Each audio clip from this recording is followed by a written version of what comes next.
Disruptez-vous. Saisissez les opportunités et plongez dans l'innovation fertile. De Jay Samit, traduit de l'anglais par Laurence Nikolaïev, lu par Aurélien Ringelheim. Être disrupteur correspond à un état d'esprit. C'est une aptitude à distinguer une opportunité dans chaque obstacle, à réagir au revers avec la volonté de rebondir. C'est aussi miser sur l'ouverture. Tous ceux qui ont transformé avec succès une entreprise ou une organisation sont partis d'un problème personnel ou spécifique avant de constater qu'il était commun à d'autres. Les disrupteurs se distinguent des personnes qui ne rencontrent que des problèmes par leur capacité à se percevoir eux-mêmes et leur univers différemment. Cette perspective singulière leur permet de devenir des agents du changement et d'en retirer les bénéfices. La disruption ne porte pas sur les événements qui vous arrivent, mais sur votre manière d'y réagir.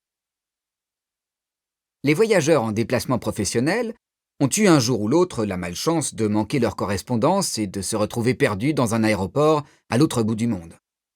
Lorsque cette mésaventure est arrivée à Richard Branson, personnalité légendaire du monde des affaires, il a réagi à sa manière, qui est unique.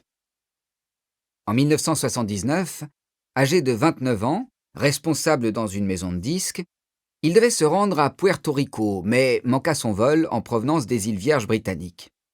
Il a calculé mentalement le nombre de voyageurs dans son cas et pris l'initiative d'affréter un avion après avoir inscrit sur un panneau Virgin Airways, $39. Grâce à son esprit de décision, tous les voyageurs sont parvenus sans encombre à leur destination. Richard et Joan, sa fiancée, ont effectué le voyage sans rien débourser. Pour Richard, démarrer une entreprise qui allait devenir une compagnie aérienne de plusieurs milliards de dollars constituait un événement aussi banal que de manquer son vol. Les disrupteurs savent que les problèmes qu'ils rencontrent concernent aussi les autres. Encore étudiante, Jen Hyman avait remarqué que sa sœur Becky rencontrait un dilemme commun à presque toutes les femmes. En dépit d'une armoire remplie de vêtements, elle ne trouvait rien à se mettre.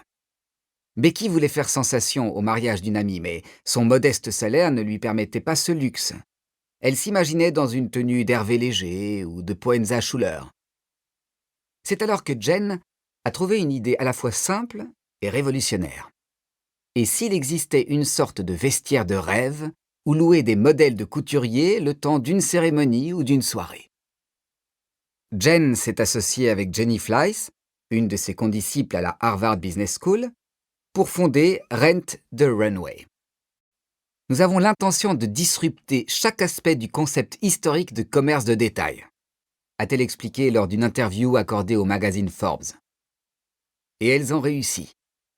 Avec près de 55 milliards de dollars de financement en capital risque, Rent the Runway emploie maintenant plus de 200 personnes, livre des robes et des accessoires dans le monde entier et a transformé le métier des designers de mode et des grands magasins new-yorkais. À l'époque où Jen et Jenny lançaient leur empire, nombre d'étudiants américains croulaient sous les dettes. Les diplômés des universités américaines totalisent actuellement plus de 1000 milliards de dollars de dettes en prêts étudiants. Une génération entière supporte un fardeau équivalent à une hypothèque, sans avoir en contrepartie l'avantage d'être propriétaire. Gene Wade, un juriste, s'est penché sur ce problème majeur et a imaginé une solution simple mais radicale. Proposer des diplômes en ligne à un coût abordable. Contrairement aux autres établissements de ce type, Wade's University Now offre aux étudiants un cursus non limitatif pour $2600 par an. Ce forfait inclut les livres et les cours qui vont du premier cycle d'université au MBA. Je suis devenu entrepreneur parce que le système en place n'a pas la capacité de répondre aux exigences du public en matière d'éducation de haut niveau, explique Wade. Avec plus de 42 millions de dollars de financement en capital investissement, University Now se positionne comme un disrupteur de l'enseignement supérieur et libère les générations futures d'un endettement difficilement gérable. Richard Branson, le tandem Jen Hyman-Jenny Fleiss et Gene Wade possèdent tous une mentalité de disrupteur. Au lieu d'observer et d'attendre passivement que la solution vienne des autres, ils ont pris l'initiative en considérant que les problèmes importants recèlent des trésors d'opportunités. Pour adopter l'état d'esprit du disrupteur, vous devez cependant d'abord vous disrupter vous-même.